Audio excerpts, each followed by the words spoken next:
I believe in the power of the imagination to remake the world, to hold back the night, to charm motorways, to ingratiate ourselves with birds, to enlist the confidences of madmen.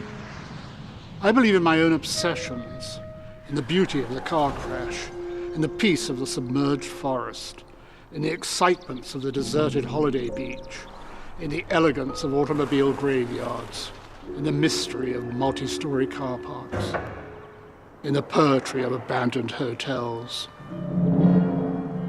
Over a career spanning 50 years, G Ballard has proved himself to be one of this country's most thought-provoking writers. He enjoyed great mainstream success with Empire of the Sun, which Steven Spielberg later turned into a hit film. But has also caused huge controversy, particularly with Crash, which examined the sexual potential of car crashes and inspired one publisher's reader to write, "This author is beyond psychiatric help. Do not publish." And in the space between these two vastly different novels, Ballard has created a distinctive fictional territory wholly his own. Prophetic, surreal and unsettling, Ballard's 20 novels and hundreds of short stories have together constructed what their author calls a mythology of the future. His body of work is marked by recurrent themes and obsessive symbols: motorways, car parks, high-rises, business parks and abandoned hotels. Ballard's latest novel, Kingdom Come, returns to one of his obsessive themes: the dark forces at work in the suburbs of Middle England. In Claire Holland's Southbank Show film, from his lookout in the London suburb of Shepperton, where he's lived for over 40 years, G Ballard talks about his vision of what he calls the only alien planet, Earth, and tells us why science fiction was the true literature of the 20th century. I was living in London and looking for somewhere to live with my wife and children, and the sort of London suburbs were a sort of vast, mysterious plain of bricky gables and dual carriageways. The one place that I spotted, where there was a little house that was for sale, was Shepperton, and I had a vague feeling, the film studios, yes, the Malibu of the Thames Valley. And I thought, well, you know, there's a dimension of possibility there. Melvin, pleasure to meet you. Very good to meet you. You look well. It's incredible. Good to see you, in your favourite aircraft. I like it. It's great. If I could rent it, I'd happily move in. So if we get set up, we'll get moving on. You were brought up, as it were, in Shanghai. Many people watching this will know the film Empire of the Sun if they haven't read the book or know both. But in your terms, can you give us some idea of what you now feel, looking back, it was like to be brought up in Shanghai? My parents were both English. My father and mother went out there in 1929. I was born there in 1930. I have very strong memories of this exciting, in some ways frightening city, where, as a child of one of the Western powers who ran the city, I had a sort of passport to safety at all times. I mean, I used to get on my bike at the age of 7 or 8 and pedal off through downtown Shanghai in all that sort of nightmare traffic. And this was a city plagued by terrorist bombs and bitter fighting between rival Chinese power groups. Then in 1937, the Japanese invaded China. Shanghai is doomed. Panic seizes the population. Fear drives thousands in a desperate move to the safety of the international settlement. War was all around us. Shells were passing over our house, so we moved to the French concession for about 6 months. Looking back, I think I saw it as part of a sort of film, almost. The kind of films that I saw, even as a very small boy, in the Shanghai theatres, had sort of leaked out into reality and were taking place at the end of my own street. But one thing that intrigues me about what you've said there is this extraordinary charmed life you had, Jim. You were this English boy, you got on your bike, your English bike, and cycled through these very dangerous parts, and people left you alone. I don't think my parents were aware of what I was doing. I once asked my mother, when she was a very old woman, I used to ride my bicycle around Shanghai. She said, we didn't know. I think the reason was that the retaliation from the Shanghai police force, which was run by the British, would have been swift and brutal. so you tended to be left alone. All that changed very dramatically after Pearl Harbor, when Japan attacked America and Britain. And I suddenly noticed that nobody was treating me with any respect at all. It was get out of the way. Almost 40 years later, when you went back to the imprint of those times to write Empire of the Sun, which became an extremely successful book, an extremely successful film, had you been wanting to write it during those 40 years? I think when I came to England in 1946, I soon realized that I was going to spend the rest of my life here, effectively. So I thought, there's no point in trying to remember Shanghai and my life there. It's gone. Forget it. The trouble was that Shanghai kept coming back. Bodies of Chinese lay everywhere, hands tied behind their backs in the center of the road, dumped behind the sandbag emplacements, half-severed heads resting on each other's shoulders. The thousands of young gangsters in their American suits had gone, but at the Bubbling Well Road checkpoint, Jim saw one youth in a blue silk suit being beaten by two soldiers with staves. As the blows struck his head, he knelt in a pool of blood that dripped from his lapels. Empire of the Sun, published in 1984, presents a fictionalized account of Ballard's childhood in occupied Shanghai, revisiting the unsettling and distinctive landscapes which define his fiction.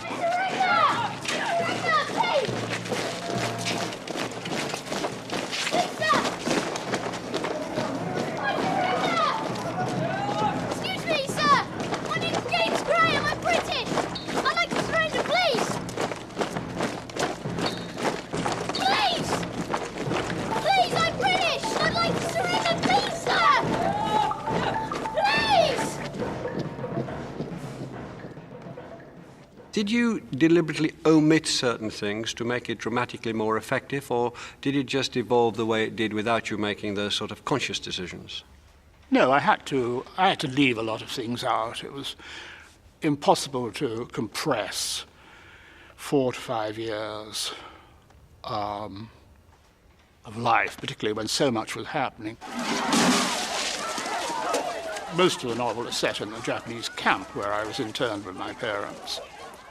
The biggest change I made was to leave my parents out. I made the boy, my younger self in effect, Jim, a kind of war orphan. I had him separated from his parents. A certain sort of estrangement took place during the camp years between me and my parents. And, they couldn't feed me, clothe me, protect me. I've got some. Also, I saw them shaken and rattled by the war.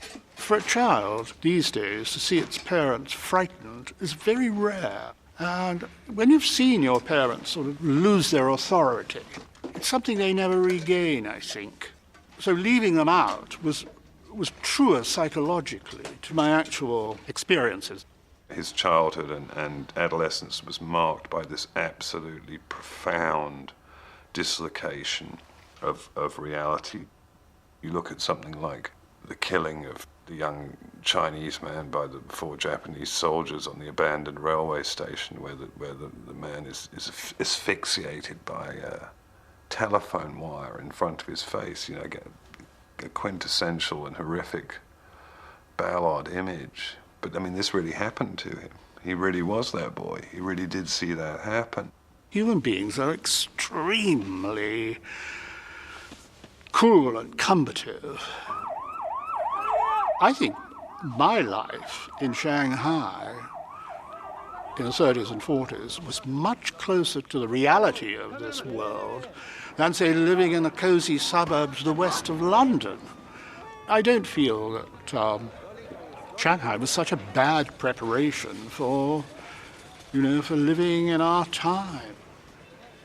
When you came here, you decided to study medicine. What made you go in that direction? I think I thought, if I become a psychiatrist, my first patient will be me. I will find out what's wrong. I'm not sure there was anything wrong, but I just carried too much of a burden from the past. To become a psychiatrist then, in 1950, you needed a medical degree. And I thoroughly enjoyed the 2 years I spent as a medical student, particularly the anatomy, dissecting cadavers.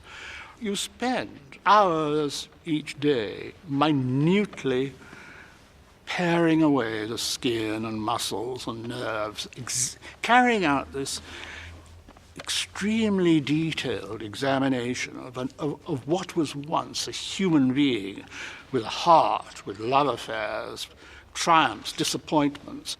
By the time you've completed the dissection of the head in particular, you have explored a great Amazon of sort of human possibilities and human experience. It was a marvelous education. I think everyone should study medicine, should study anatomy anyway. Why did you drop out of medicine and join the RAF? I was already writing short stories and, I sort of told myself I was already a novelist. I'd written sort of 20 pages, and when you're a novice, as you know, when you're first setting out, 20 pages of a novel when you're 19 seems like Finnegan's Wake. So I thought, I'll take my chances. Then I had a number of jobs. Then I thought, I'll try flying. So I spent about a year in the RAF, or the Royal Canadian Air Force, actually. But I still had to make another break and embark on what was quite a difficult set of obstacles to cross, becoming a published writer. Not easy. How and why did you decide to write science fiction? What England needed, I felt, in the mid-50s, desperately, was change. It seemed so stuck in its ways. Its social conventions and its class system were all set in concrete. And when I discovered, by chance, science fiction, I thought, here's a literature which has terrific vitality and is about change. I wasn't interested in spaceships and time travel. I thought, this is a medium where I can put to use my interest in social change. The American way of life, the consumer society, television, which was going to dominate everything. First jet travel, motorways. We take them for granted now, but motorways provoked all sorts of worried letters to the Times newspaper when the M1 was opened. Are we going to Americanize our country? Do we want a deracinated people endlessly driving their cars up and down the land? And I thought, what? This is a motorway, for heaven's sake. It was important to write about change, and science fiction was a very good way. Also, I had a flair for it. You could write an unlimited number of short stories. You could write 10 a month and get them published if you wrote that many. That was quite something.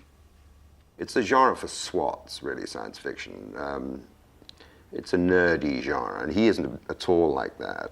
He has a sort of a grandness that you don't often find in this sort of chemistry lab kind of mind that the lesser writers are like that. But I wouldn't be as embarrassed as some people are by the label science fiction. I think it's produced many works of great genius, but nor would I dream of confining him to that genre either. Since the introduction of the 24-hour spending day, the shopping complex was never closed. The bulk of the shoppers were discount buyers. Housewives contracted to make huge volume purchases of food, clothing and appliances against substantial overall price cuts, and forced to drive around all day from supermarket to supermarket, frantically trying to keep pace with their purchase schedules and grappling with the added incentives inserted to keep the schemes alive. What he correctly identified was the point in which humankind, quite rightly, began to lose its faith in the scientific notion that technology was going to deliver us from universal want and need and bring a bright, new, shiny future of jetpacks and dinner and a pill. He kind of spotted that very early on. And I think his work, therefore, was part of what made it possible to redefine science fiction as a genre, but arguably redefine it out of being science fiction. You also are firmly of the opinion that science fiction is the true and best way to write about the situation in which we find ourselves. I thought science fiction was the literature of the 20th century. I think science fiction has played back the 20th century to itself in a way that the mainstream novel doesn't. If you think of the Hampstead novel, it describes a very small social class engaged in sort of very small sort of location dances of bees are about as expressive as most Hampstead novels. And the great thing about science fiction was that nobody lives in Hampstead.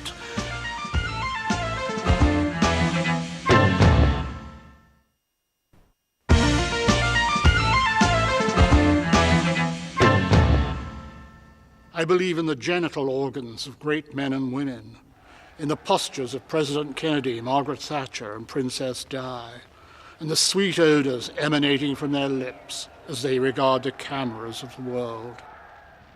I believe in madness, in the truth of the inexplicable, in the common sense of stones, in the lunacy of flowers. I believe in nothing.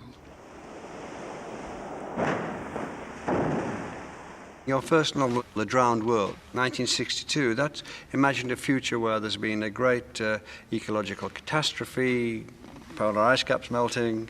This is way before everybody worried about polar ice caps melting and so on. Did you write The Drowned World to a prescription? What if this would happen? Had you intimations of melting polar ice caps? I was very under the influence of the surrealists at that time.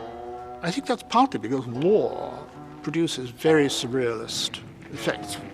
The bus on top of a block of flats after a bombing raid or five-story building collapses and we can see all the individual homes with their furniture still in place.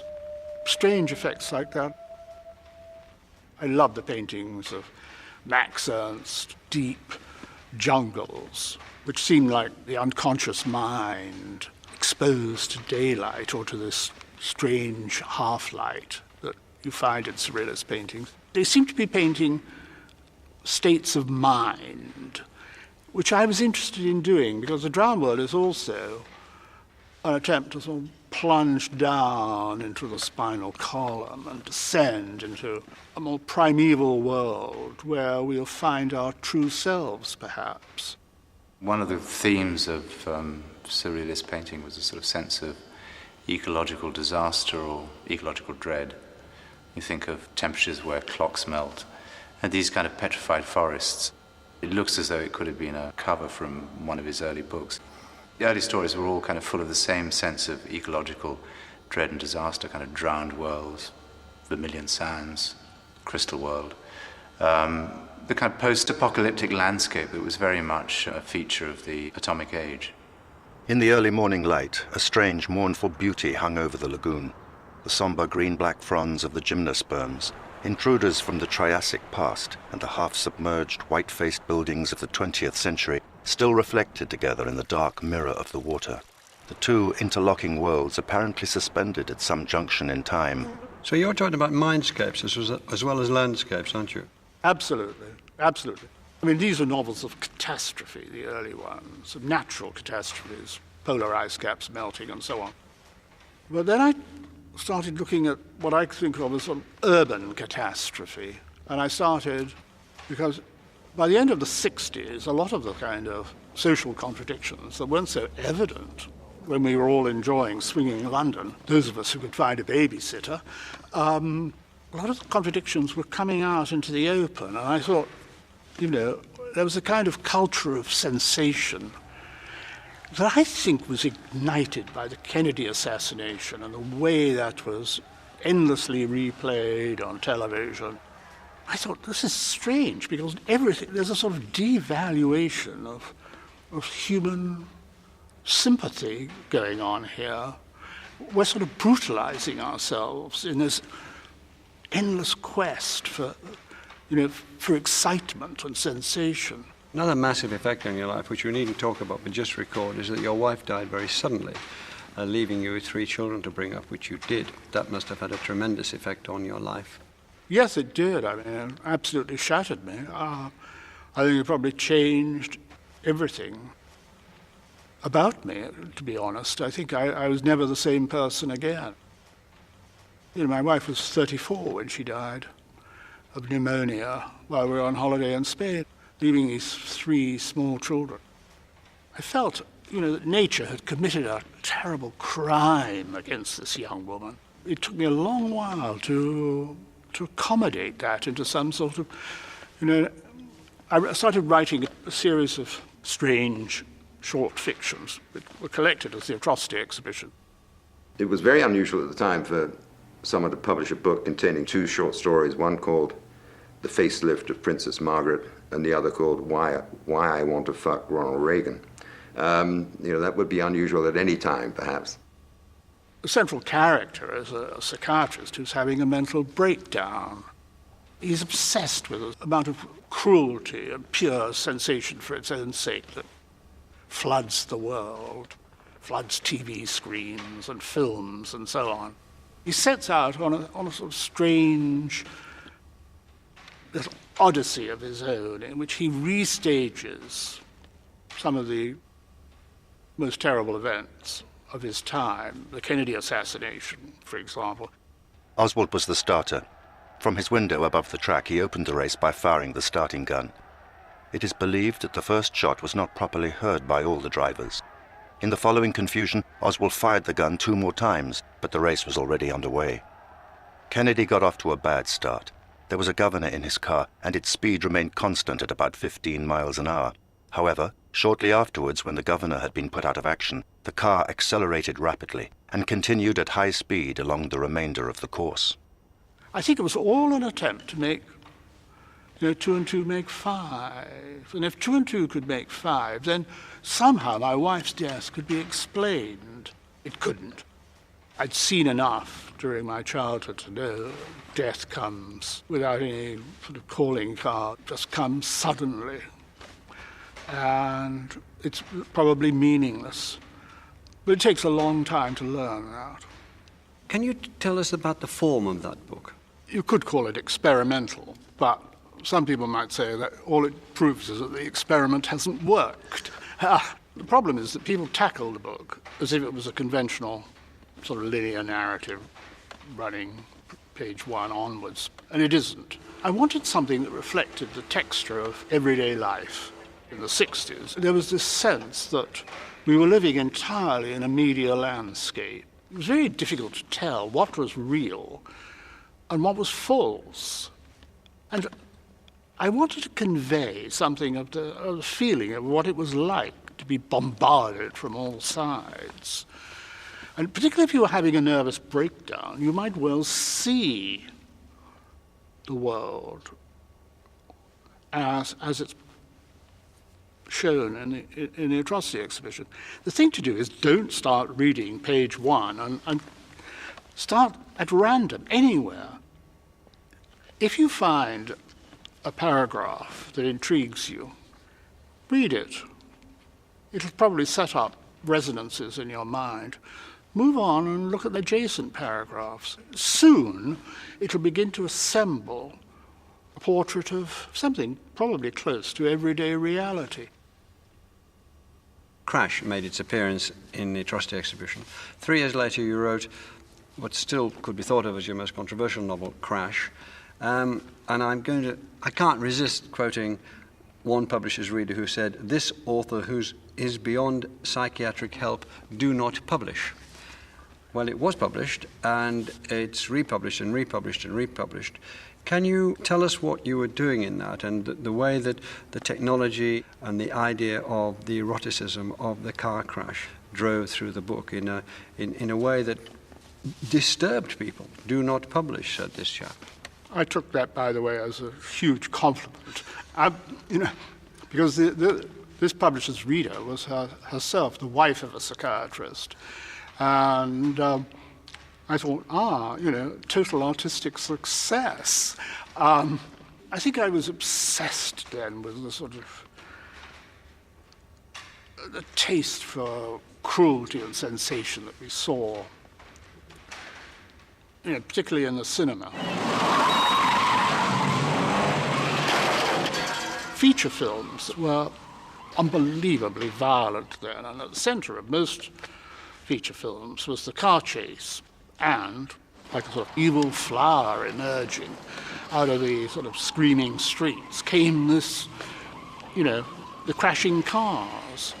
And no one seemed in the least put off by the car crash. Cram the bucket!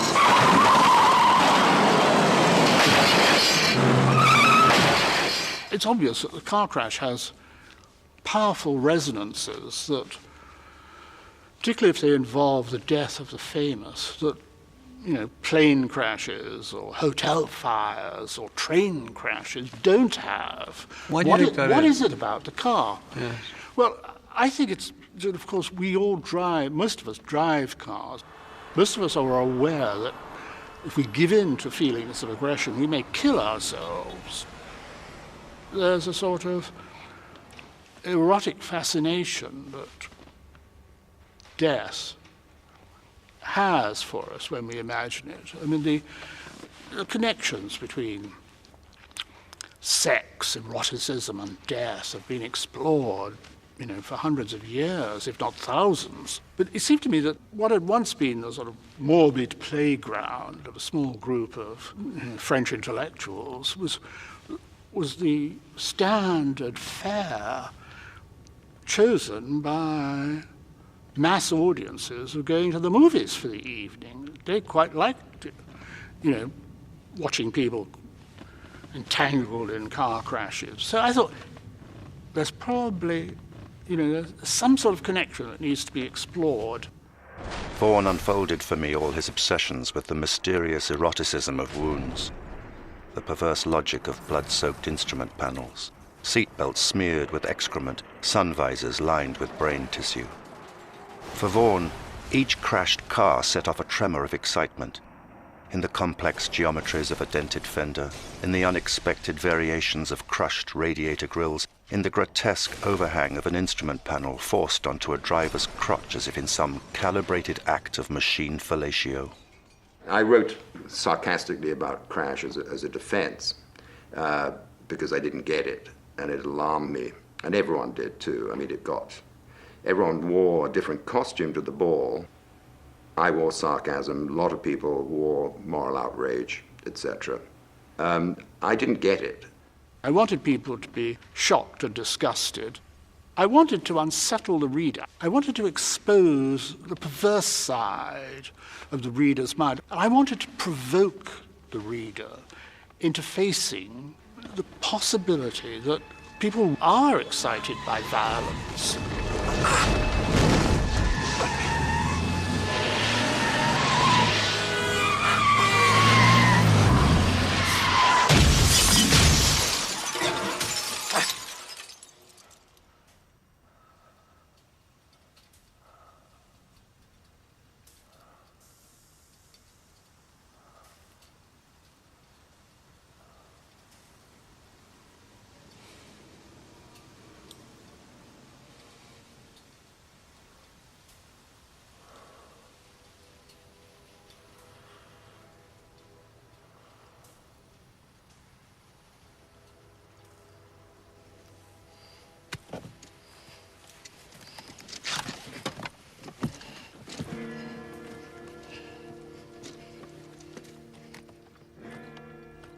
The interesting thing is that 23 years later, when David Cronenberg turned into a film, it was equally controversial. Alexander Walker, then the movie critic of the Evening Standard, said, "A movie beyond the bounds of depravity," and it was banned by Westminster City Council. Still is. Still is. So you'd hit something that the nerve hadn't been anaesthetized, had it? I went to Cannes when it was shown there, taking the line that this film was a sort of deeply moral statement. At this point, Walker stood up and stormed out. But I noticed that the French and Italians, Spaniards who were there, all completely understood what Crash was about. The distinction is between the Catholic countries, which believe in original sin, know we're all rather perverse if we're given half a chance. And they have a death at the centre of their religion. Right.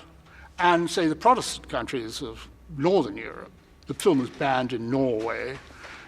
It was banned in large sections of this country, in effect, and banned in large sections of America. I think we are still deeply repressed, and there are things we don't like to acknowledge about ourselves. What I didn't get is that the obsessive love of the car crash is a result of a car crash. The main character, who's called Ballard, has just had a car crash in which someone else, not himself, has died. And he's in a state of shock. And that's what the novel miraculously conveys. I realize, having read it for the third or fourth time, which I did when writing about the Cronenberg film, where I recanted and came round and at last saw what he was trying to do. Ballard is a highly moral writer who is so moral that he can entertain within the confines of the text total amorality. For Ballard, it's a kind of high wire of ambiguity. The reader can never really tell what's going on here. Are they being told not to drive too fast, or are they being told that they really should drive into the next available concrete stanchion and then masturbate over the smashed instrument binnacle? I mean, and you know what? You're never going to know. I've often said about my fiction as a whole that, I'm not a pessimist, a man who holds a sign up saying, dangerous bends ahead, slow down, is not a pessimist. On the other hand, I sometimes tend to hold up a sign saying dangerous bends ahead, speed up, because I've got a slightly perverse delight in provoking people, just a little too far.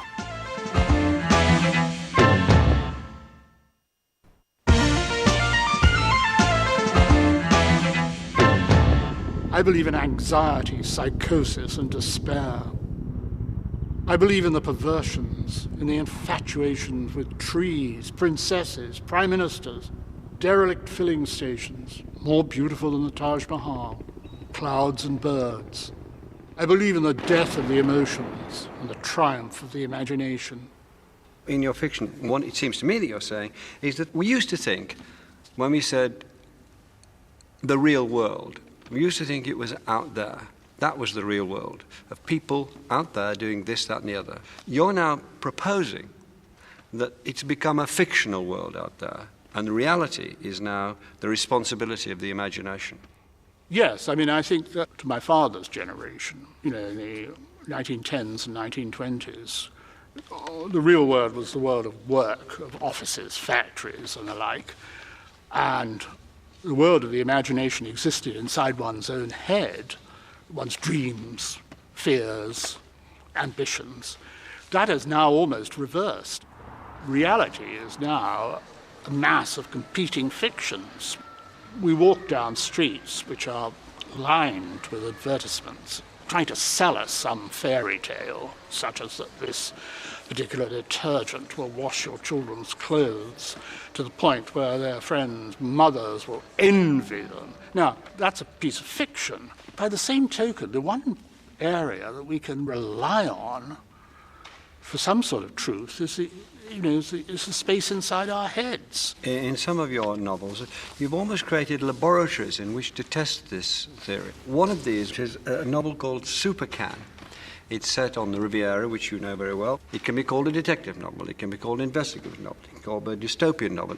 But what do you think you were setting out to do? I've been going to the French Riviera, really, since the late 40s, on holiday. It's changed from a playground into a sort of work ground.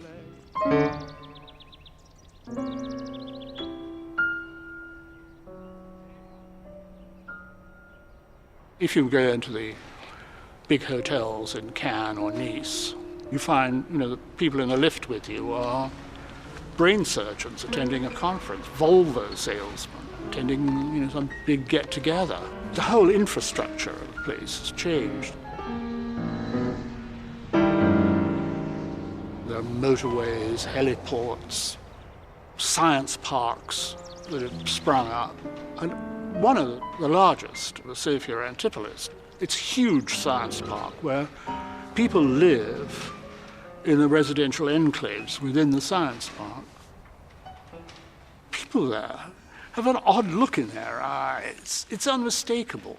That's the sort of look you see in the eyes of people on the other side of who are looking at you through barbed wire, watchful, dulled, sort of anaesthetized. And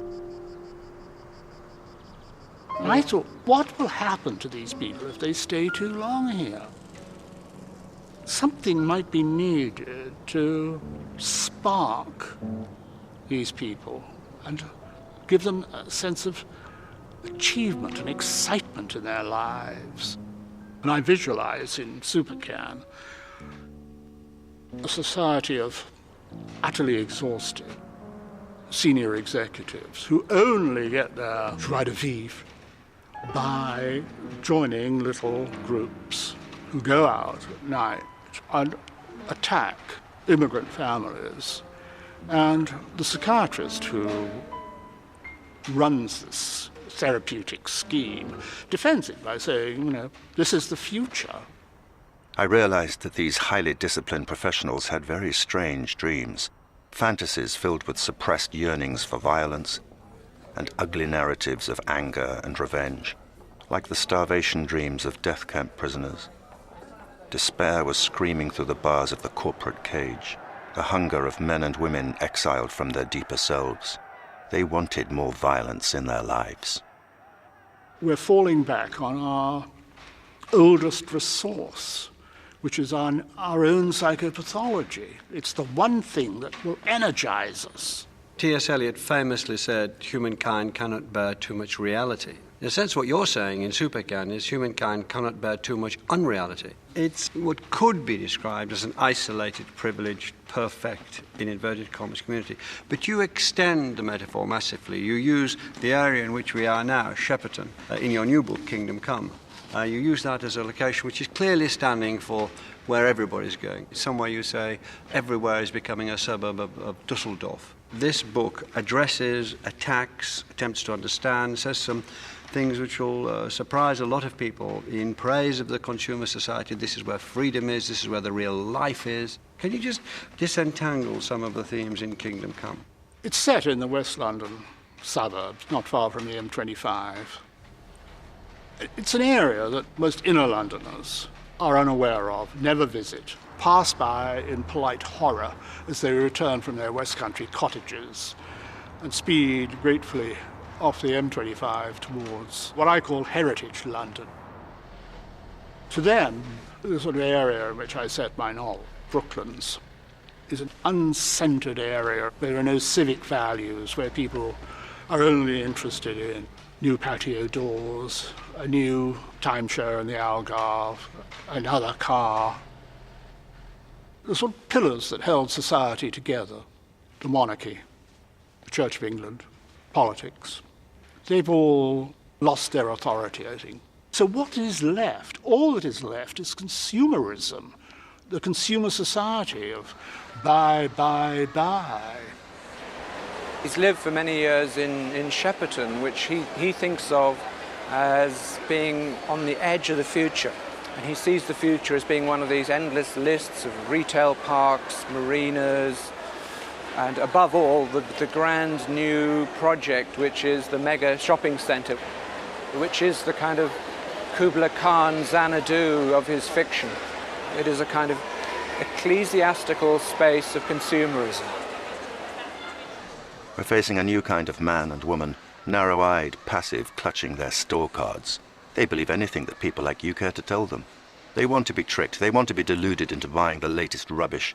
They've been educated by TV commercials. They know that the only things with any value are those they can put in a carrier bag.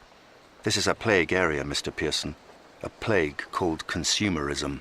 You take the idea of the domination of consumerism and you drive this through to a state of middle-class barbarism, rebellion, attempted republicanism, crowds going around wearing the St. George cross on their shirts, following different teams in different ways and behaving violently. Is this a prophetic vision? Do you think, would you describe it as that? Yes, I think it is a vision of what might happen.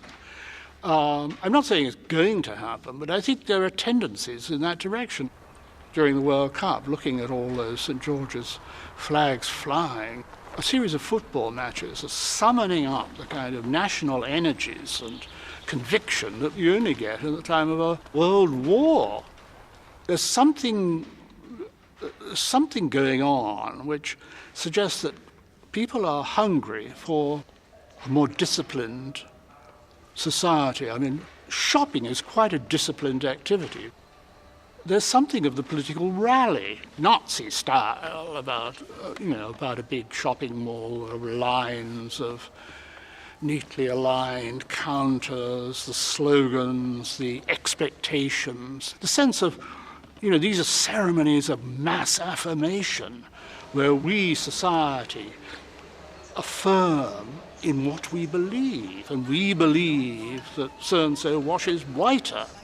I think there's a danger that consumerism, to keep going, may need something more violent and dramatic. It's like what William Burroughs said about heroin. Heroin is the only product, which you sell people to rather than selling it to people. And I think that that's what Ballard believes has happened with consumerism. But as ever with Ballard, this is not to be taken as necessarily a negative statement. It's got its upside. It has its own strange potentials. What Ballard sees as the future is boredom reaching the point where it has to be rescued by terror. It's a voyage into madness. This book seems to be preaching insanity. He's saying that essentially we've gone insane, but we've gone insane in a way that leaves us as a tranquilized, robotic state. Let's break through that. Let's start assassinating. Let's reenact the Kennedy assassinations in shopping centres. In Kingdom Come, the main protagonist changes from being someone with whom, on certain sympathetic, he goes to find out how his father was shot and killed in this great mall. But then he actually begins to manipulate it, and he turns it into a semi-fascist state. And we don't quite know what to make of what he's doing there. It's very interestingly confusing at that point. Various people in the book, various characters say, fascist? Where are the ranting Führers? The reply from a psychiatrist who's concerned about all this is, we don't need a ranting Führer. Our Führers will be afternoon TV cable channel hosts, much milder and a sort of fascism light. But it draws on the same impulses. But in Kingdom Come, as in several of your other books you've talked about, the resolution and the solution seems to be a mixture of erotic violence. Well, you're still with that obsession, aren't you? I'm not sure, England, say, in 2006, is all a sane and happier place. I think at heart, there's a tremendous boredom that people assuage by shopping, and there's a lack of direction, that people believe in nothing. You think boredom is dangerous, don't you? Boredom is dangerous, and believing in nothing is very dangerous. We all need to keep our eyes peeled for that man at the roadside with the sign saying dangerous bends ahead. So do you see, over 50 years, your books which have a great inner cohesion, sometimes use the same characters, the same names, and so on and so forth. Do you see them in one sense as cautionary tales? Yes, I think they're all cautionary tales in a way. I think they're all extrapolations from tendencies that are present. I mean, these are not long-distance prophecies of the kind that Aldous Huxley and Orwell produced in Brave New World and 1984. They're short-term prophecies, looking at the next 5 minutes, in a sense. He's a man who's quite willing to say the unsayable. He says all the things that are most politically incorrect, most dangerous, most demented. Now you don't know when you see the planes going into the Twin Towers or you see Diana's car crash. Journalists are straight on to Ballard as if he has somehow caused these things by getting into that wavelength so many years before and describing events before they happen. For somebody who believes that the writer's project is to invent reality, I think Ballard has invented the reality that we live in. You cannot say of any other novelist I think in the world, let alone England, that they have been capable of perceiving as kind of congruent entities such phenomena as global warming and environmental disaster generally, the rise of the cult of the celebrity and its implications for mass psychology, the realities of the modern world, of what technology actually did deliver to the world and to England in particular. And yes, I would stand by the assertion that he's the most significant post-war English novelist. And to adapt something you yourself said, do you think you've been faithful to your own obsessions? And if so, what would you say they were? I watched my obsessions develop over 50 years as a writer, and I'm very lucky that I've been able to express those obsessions as a writer. I mean, had I decided to be a psychiatrist, I might have been able to do real damage. I'm obsessed with sort of nagging need to find the key to a sort of central mystery, which I've never really identified. And I think it's probably something to do with my life in China. The images of Ballard that stay in the mind are all from the internment camp and from Shanghai's post-imperial grandeur left to rot. These symbols of emptiness and decay and so on very much move him, and he invests them with a great deal of feeling. When Empire of the Sun appeared, for those of us that were already steeped in the fictional oeuvre, it was like encountering this kind of primary map, whereas I suppose for other people who weren't acquainted for his fiction, it was, reading a book about a boy in an internment camp during the war. I believe all excuses. I believe all reasons. I believe all hallucinations. I believe all anger. I believe all mythologies, memories, lies, fantasies, evasions. I believe in the mystery and melancholy of a hand, in the kindness of trees, in the wisdom of light. When I was a child, I found Shanghai a complete mystery, the way in which reality could change overnight. That reality was just a stage set that could be swept aside, that all the certainties of my life, all the adult certainties that I looked up at, that gave me a sense of security, were in fact paper thin and completely treacherous. Nothing was to be trusted. And I felt an obligation to try to, a sort of almost a small boy's need to find out what on earth is going on. Peep through the letterheads, see what the adults are getting up to. And I knew that, you couldn't trust the adults. They didn't really know what they were doing. So it was left to me to sort of have a stab at it. Thank you very much.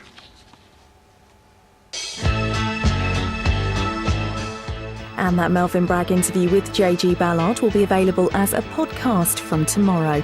That's at itv.com/Southbank.